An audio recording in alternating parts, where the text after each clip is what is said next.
Assalamualaikum warahmatullahi wabarakatuh. Kami dari kelompok 1 mata kuliah Ethical Hacking kelas A2 akan menjelaskan mengenai sebuah salah satu serangan dalam keamanan siber, yaitu malware threats, teknik sniping, social engineering. Ini menjadi topik yang kami ambil dalam pemaparan atau penjelasan kami kali ini sebagai tugas untuk UTS.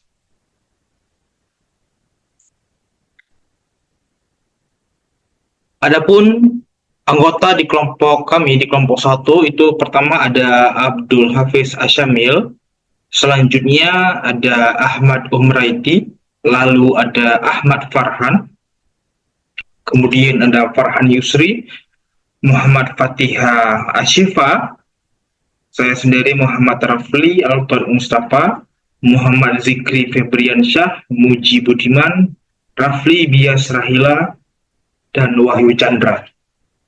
Jadi kami semua yang akan menyelesaikan tugas ini, baik dari pembuatan presentasi, kemudian perekaman video, kemudian pengeditan video, dan lain sebagainya.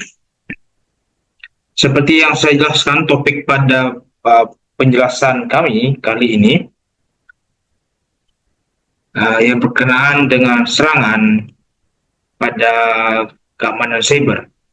Adapun konsep materi atau peta materi yang akan menjadi pembahasan kami dalam penjelasan kali ini, yang pertama ada malware threats. Kami akan menjelaskan apa itu malware threats dan bagaimana jenis-jenis serangannya. Kemudian yang kedua ada teknik sniping. Kita akan belajar atau kita akan mengetahui apa sih itu teknik sniping. Kemudian jenis-jenis teknik sniping itu bagaimana. Selanjutnya juga akan dipaparkan materi mengenai social engineering. Yang kesemua materi ini itu akan dijelaskan lebih lanjut oleh teman-teman dari anggota kami di kelompok 1.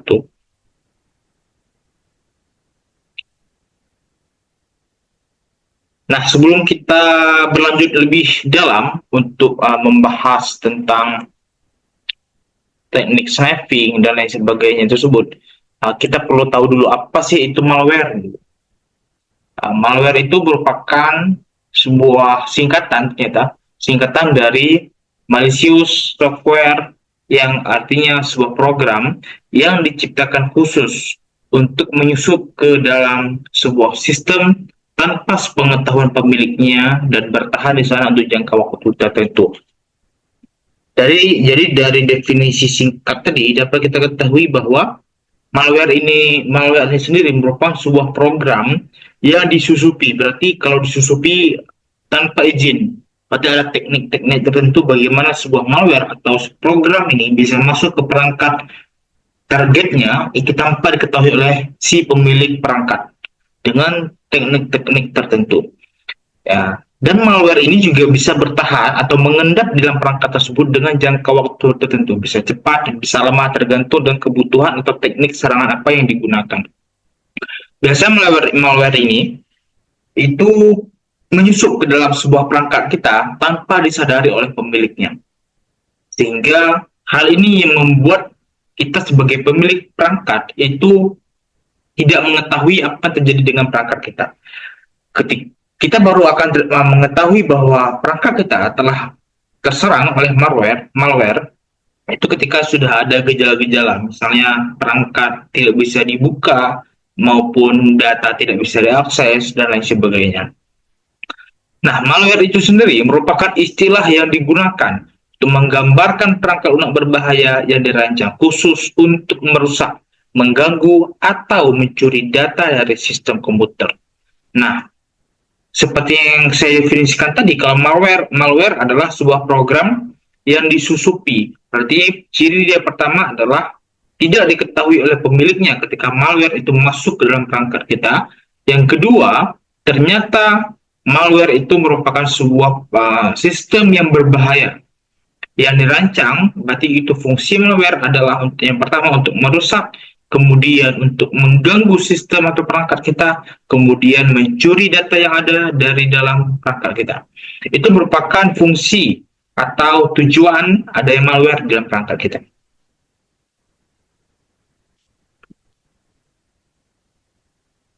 Selanjutnya, ada berapa sih jenis malware? Nah, ternyata malware itu atau program perangkat lunak yang berbahaya itu banyak jenisnya. Yang beragam jenis itu juga beragam pula cara penanganan dan cara antisipasinya. Nah, beberapa jenis malware yang pertama yang sering kita dengar itu virus, karena mungkin di setiap perangkat teman-teman pasti sudah diinstalasi sistem untuk antivirus. Ini virus ini hal yang sangat umum atau hal yang sangat banyak terjadi serangan malware di perangkat-perangkat pengguna laptop seperti itu. Kemudian ada juga Trojan, bagian dari jenis malware. Kemudian ada jenis malware selanjutnya adalah ransomware. Nah, kalau tadi induknya malware, ini jenisnya ada ransomware. Kemudian juga ada ROM, bagian dari jenis malware. Nah, ternyata tidak sampai situ, ada beberapa lagi. Banyak sekali ternyata jenis-jenis malware.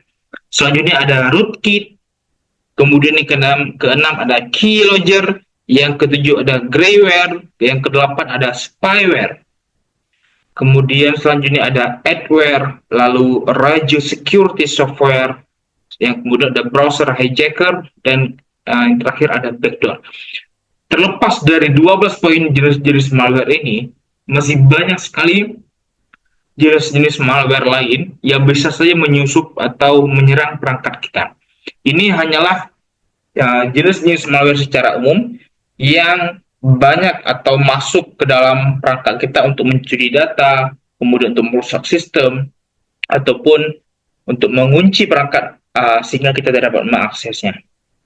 Nah, penjelasan mengenai ke-12 poin-poin jenis-jenis malware ini akan dijelaskan oleh teman-teman kami selanjutnya. Terima kasih. Oke, masuk kita ke jenis-jenis malware. Untuk yang pertama itu virus. Virus itu adalah kode atau program menular yang menempel pada perangkat lunak lainnya. Seringkali memerlukan interaksi manusia untuk menyebar lebih lanjut. Jadi virus itu juga sebenarnya ada beragam jenisnya. Ada yang virus yang biasa aja, ada sampai yang sangat berbahaya bagi perangkat kita gitu. Terus yang kedua Trojan. Trojan itu merupakan salah satu jenis malware yang meresahkan, menyamar sebagai program yang bermanfaat bagi komputer. Jadi kayak contohnya itu di dalam suatu aplikasi atau di dalam suatu program itu di dalamnya bisa ada Trojan gitu yang bisa membahayakan perangkat komputer. Terus yang ketiga itu ransomware. Ransomware itu biasanya menyebar melalui email phishing, lampiran berbahaya atau celah keamanan dalam perangkat lunak yang belum diperbarui. Yang keempat ada worm.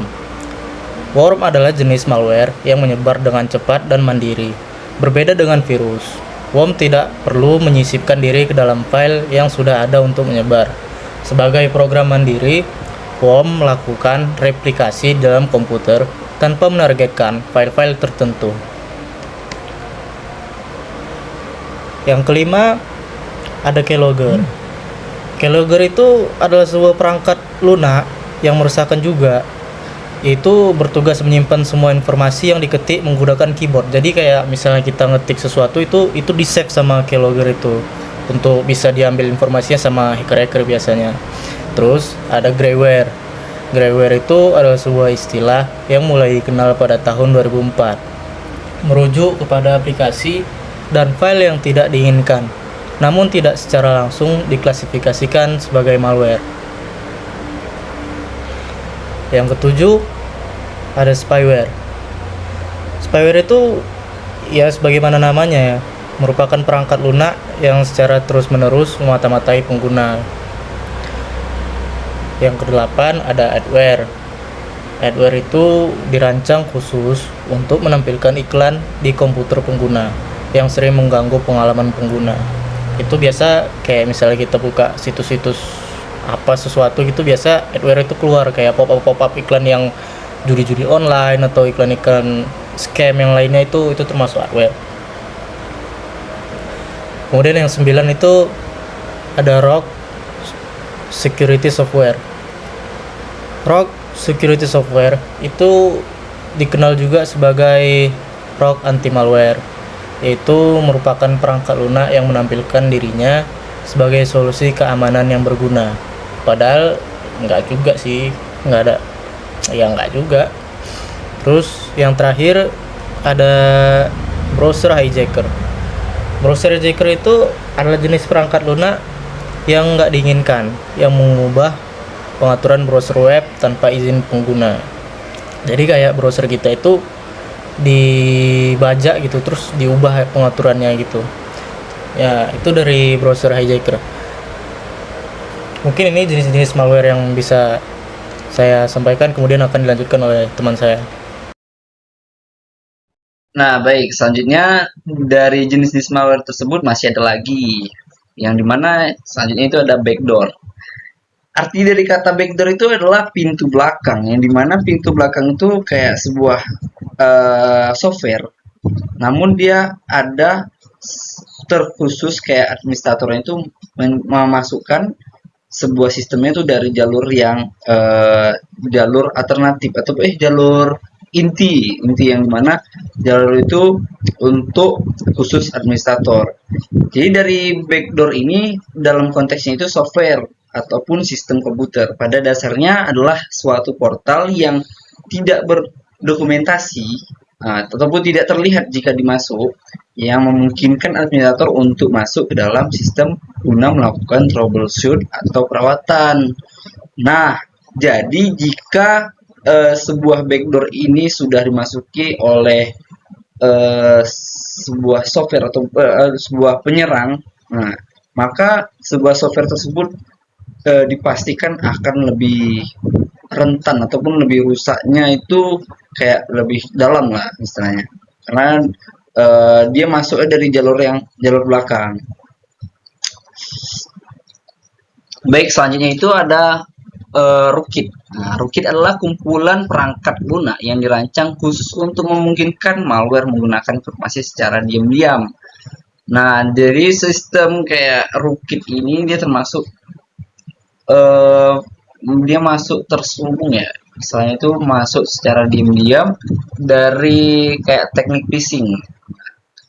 Teknik phishing ini biasanya dia dari sebuah email yang dari sebuah kiriman email yang tidak dikenal, mengklik sebuah link yang tidak tahu informasi itu bagaimana. Jadi dari situlah.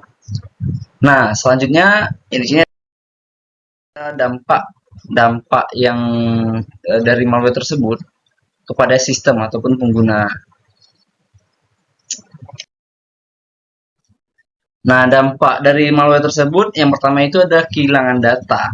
Yang kenapa kehilangan data? Karena dari sebuah sistem jika sudah termasuk malware ataupun sudah kayak dibajak istilahnya, sebuah software itu sudah dibajak, itu bakal kemungkinan ada kehilangan data karena dari situ ada sebuah sistem yang dibilang sudah bocor lah istilahnya. Selanjutnya bisa ada kerusakan sistem. Nah, kerusakan sistem ini kayak dari sebuah si penyerang ataupun si hackernya masuk untuk merusak sebuah sistem, kayak yang awalnya itu sebuah portal kuliah ataupun portal kampus diubah menjadi portal kayak portal judol ataupun kayak pinjol atau gitu. Itu adalah termasuk kerusakan sistem. Dan selanjutnya yang ketiga itu ada pencurian informasi pribadi dari kayak contoh kan software itu software kuliah, software kampus ya kan, software kampus. Itu kan ada informasi mahasiswa, data-data mahasiswa, contohnya gitu. Nah, dari data mahasiswa itu dia diambil. Itu pencurian informasi pribadi. Selanjutnya penyalahgunaan sumber daya dari sistem yang udah dibocor, dia menyalahgunakan sumber dayanya, kayak merusak ataupun menyebarkan sebuah informasinya. Yang kelima itu reputasi pencemaran. Baik, selanjutnya ada cara mencegah malware. Nah, dari yang malware itu bisa masuk, di sini kita akan membahas atau memecahkan cara mencegah dari malware tersebut. Yang pertama itu ada gunakan perangkat lunak anti malware yang terpercaya. Jadi banyak sih perangkat lunak yang bisa meminimalisir ya tiadanya sebuah malware yang masuk.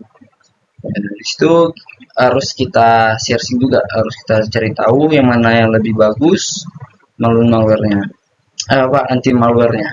Selanjutnya itu yang kedua ada pembaruan sistem operasi dan perangkat lunak secara berkala. Jadi kayak sebuah sistem tuh, jika misalnya dibuatnya di tahun 2004, nah itu setiap yang bagusnya itu setiap setidaknya lah 6 bulan sekali ataupun 3 bulan sekali itu harus diperbarui sebuah sistemnya. Jika tidak perbarui, maka dari situlah si malware itu masuk.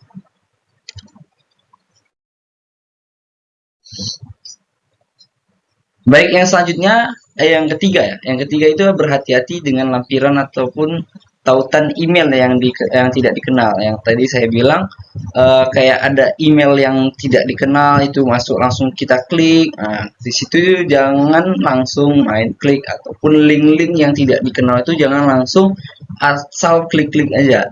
Karena dari sebuah link itu biasanya dia terlihat kayak link ini berbahaya, maksudnya link ini resmi atau tidak gitu. Dari link-link itulah yang bisa masuk sebuah malware. Yang keempat itu pengaturan keamanan yang tepat pada perangkat. Nah, jadi dari pengaturan kayak kalau bisa itu sebuah software ataupun sebuah sistem, dia itu kayak ada pengaturan keamanan. Misal karena ada masuk malware nih, ada masuk malware tuh yang dimana ketika ada masuk malware itu ada sebuah alarm ataupun notifikasi kepada administratornya. Ini ya misalnya ada masuk nih virus-virus nih. Yang dimana virus itu harus dicari tahu dari sebuah celah yang bocor misalnya, celah bocor. Baik, selanjutnya yang akan dilanjutkan oleh teman kami. Nah, oke, selanjutnya kita masuk ke dalam teknik sniffing. Nah, apa sih sebenarnya teknik sniffing itu? Nah, jadi teknik sniffing itu adalah sejenis kejahatan yang dilakukan oleh hacker atau cracker yang dilakukan dengan menggunakan penyadapan jaringan internet, ya teman-teman. Nah, jadi mereka itu mencuri data dan juga informasi penting seperti username dan password gitu. Entah itu password email atau banking kalian, bisa juga password sosial media, dan ya yang penting-penting lainnya lah gitu. Jadi hati-hati. Nah, jadi sniffing ini memiliki dua jenis, teman-teman. Yang pertama itu ada active sniffing dan juga passive sniffing. Nah, active sniffing sendiri itu merupakan tindakan cybercrime dengan mengubah isi paket data. Jadi itu ada yang diubah gitu dari yang kan tadi sniffing tuh ngambil dari jaringan gitu kan. Nah, itu ada yang diubah gitu. Yang mana biasanya itu digunakan di ARP positioning atau man in the middle attack. Nah, yang kedua itu passive sniffing. Nah, passive sniffing itu biasanya dia tuh nggak ngubah isinya gitu. Jadi kita nggak tahu kalau kita tuh lagi di sniffing sebenarnya. Tapi dia tetap mengambil data kita. Nah, lalu cara kerja sniffing. Nah, jadi cara kerja sniffing itu ada empat ya teman-teman. Yang pertama itu ada collection, conversion, analisis, dan pengambilan data. Nah, masing-masing ini maksudnya memiliki arti lain ya. Yang pertama itu collection, yang mana juga sebagai tahapan pertama. Yang mana di sini kita itu mengambil paket data gitu, yang berisikan informasi yang udah terkumpul banyak, yang hacker dapatkan dari jaringan tadi gitu. Nah, sebelum itu dia juga mengambil data yang pribadi dan penting gitu. Nah, selanjutnya itu yang kedua ada conversion. Nah, jadi teman-teman sekalian, di tahapan yang kedua ini untuk conversion itu paket data itu udah terkumpul gitu, tapi dia masih berbentuk binary, karena kan saling kirim data itu bukan huruf-huruf biasa gitu ya, dalam bentuk binary. Nah, jadi di conversion ini diubahlah oleh hacker menjadi ke bentuk yang lebih mudah untuk dipahami gitu, dipahami itu manusia. Nah, selanjutnya itu yang ketiga ada analisis. Nah, analisis itu setelah tahapan conversion biasanya data itu akan dianalisa dulu sebelum dilanjutkan lagi ke user atau sebaliknya. Karena kan kita ambil dulu datanya baru kita lanjutkan lagi gitu. Nah, yang terakhir itu pengambilan data. Nah, ketika semua data itu udah berhasil di 3 tahapan kan. Pertama, selanjutnya itu akan diambil gitu datanya untuk kepentingan dan kebutuhan pribadi. Ya, seperti item lagi apa ATM pin bank dan lain-lain sebagainya. Nah, begitu. Nah, selanjutnya tuh ada yang namanya bias sniffing. Nah, bias sniffing ini banyak sekali sebenarnya teman-teman. Tapi di sini kita nggak bisa buat semua, jadi beberapa yang paling biasa yang terjadi. Nah, jadi sniffing ini dapat mengakibatkan berbagai masalah serius. Apalagi kalau penyerang itu berhasil mendapatkan akses ke device atau perangkat kita gitu. Nah, jadi itu ada yang pertama ada kehilangan privacy, yang mana penyerang itu ya bisa buka HP kita gitu, bisa buka komputer kita, bisa ngelihat WhatsApp, SMS, email, lagi telepon juga bisa dengar. Nah, sangat bahaya sekali. Jadi yang kedua itu ada pencurian data dan informasi penting. Nah, dia juga bisa masuk, ya otomatis data-data yang kita simpan, apalagi biasa kita mengirimkan pesan ke WhatsApp pribadi, ya jelas jadi tahu gitu. Nah, jadi misalnya kita simpan pesan ataupun apapun catatan itu di WA atau di email yang berbasis online, ya itu bisa diambil gitu datanya. Yang terakhir itu ada penggantian data keuangan. Nah, jadi penyerang ini atau hacker tuh bisa untuk ganti username juga, bisa ganti username, password, PIN sesuka hati dia. Memang ada katanya yang dua autentikasi, tapi kalau udah pernah dapat di sniffingnya ya otomatis mereka juga punya kode tersebut untuk masuknya. Jadi kita tuh nggak bisa lagi ngakses akun kita sendiri gitu. Nah, selanjutnya tuh bagaimana sih sebenarnya kita mendeteksi sniffing? Nah, itu ada beberapa tools yang bisa membantu ya teman-teman. Yaitu ada Wireshark, Debug, dan The Sniff, dan metode ping juga. Nah, untuk materi selanjutnya cara menghindari sniffing akan dibacakan oleh teman saya yang selanjutnya. Terima kasih. Cara menghindari sniffing. Cara menghindari sniffing salah satunya adalah dengan berhati-hati dengan link dan juga aplikasi. Misalnya jangan sembarang mengunduh aplikasi atau mengklik link atau tautan yang dikirim melalui WA, SMS, ataupun juga email dari sumber yang tidak jelas. Misalnya ada orang kirim link ke WA untuk ngedownload aplikasi atau juga untuk mengikuti sesuatu event yang kita bisa memenangkan hadiah, itu biasanya itu palsu. Jadi kalau bisa jangan diklik. Nah, selalu juga pastikan bahwa aplikasi dan link ini berasal dari sumber terpercaya.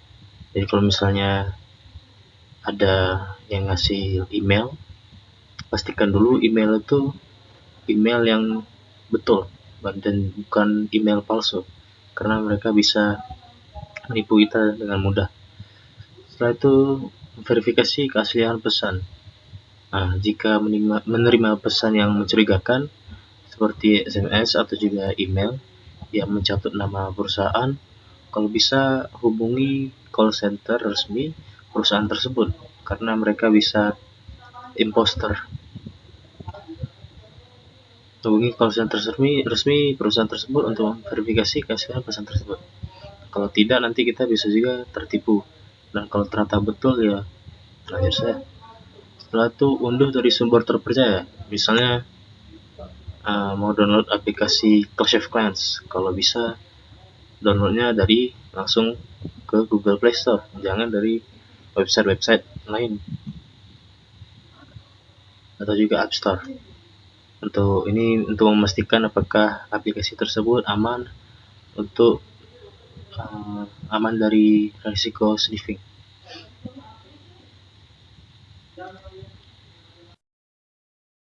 Suatu social engineering.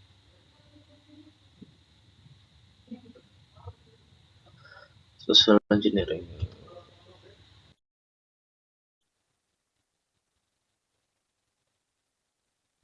Apa itu social engineering? Social engineering adalah metode serangan cyber yang memanfaatkan manipulasi psikologis untuk mengelabui atau menipui korban agar memberikan informasi sensitif seperti kata sandi atau data pribadi. Teknik ini biasanya tidak menyerang sistem, tetapi menyerang kelemahan manusia.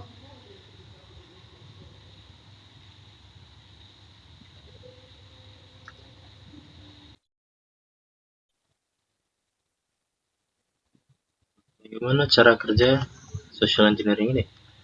Serangan social engineering biasanya melalui 4 tahap: perencanaan, infiltrasi, eksploitasi, dan juga eksekusi. Pelaku ini mengumpulkan informasi korban, membangun kepercayaan, memanipulasi untuk mendapatkan akses, lalu menjalankan aksinya. Informasi-informasi ini dia biasanya bisa dijual di internet. Jadi kalau bisa kita harus berhati-hati.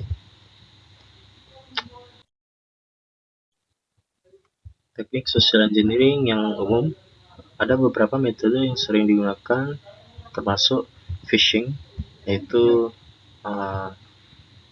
penipuan melalui email palsu. Juga phishing, ini beda dengan phishing penulisannya, yaitu ini penipuan lewat telepon. Jadi kalau misalnya ada orang nelpon nomor kamu, dia misalnya meminta duit untuk membayar pulsa. Jika kamu mau kasih pulsa, dia akan kembalikan, misalnya kamu kasih dia 100.000, dia bilang dia bakal balikin 200.000. Itu palsu. Setelah itu impersonation, yaitu penyamaran. Ini ya penyamaran, misalnya ada orang menyamar sebagai orang lain. Dan juga ada targeting, yaitu masuk tanpa izin ke area yang terbatas. Ini misalnya kita mengikuti orang yang memiliki akses agar kita dapat menginfiltrasi atau memasuki sistem yang kita seharusnya tidak memiliki akses. Assalamualaikum warahmatullahi wabarakatuh. Bella, di sini saya ingin menjelaskan tentang ancaman baru yaitu social engineering bersama AI. Kecanggihan AI membuat serangan semakin berbahaya, mulai dari deepfake, voice cloning, dan chatbot palsu. Kini digunakan untuk menipu dengan cara yang sangat meyakinkan dan sulit dibedakan dari yang asli. Mengapa sangat berbahaya? Social engineering ini sangat efektif karena menyerang sisi emosional manusia, seperti rasa takut, rasa percaya diri, ataupun panik.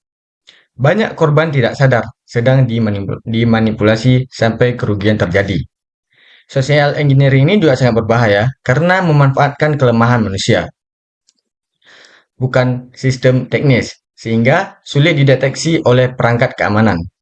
Serangan ini dapat menyebabkan kebocoran data yang sensitif, pencurian identitas, ataupun kerugian finansial yang besar, hanya melalui manipulasi psikologis, tanpa perlu meretas sistem secara teknis.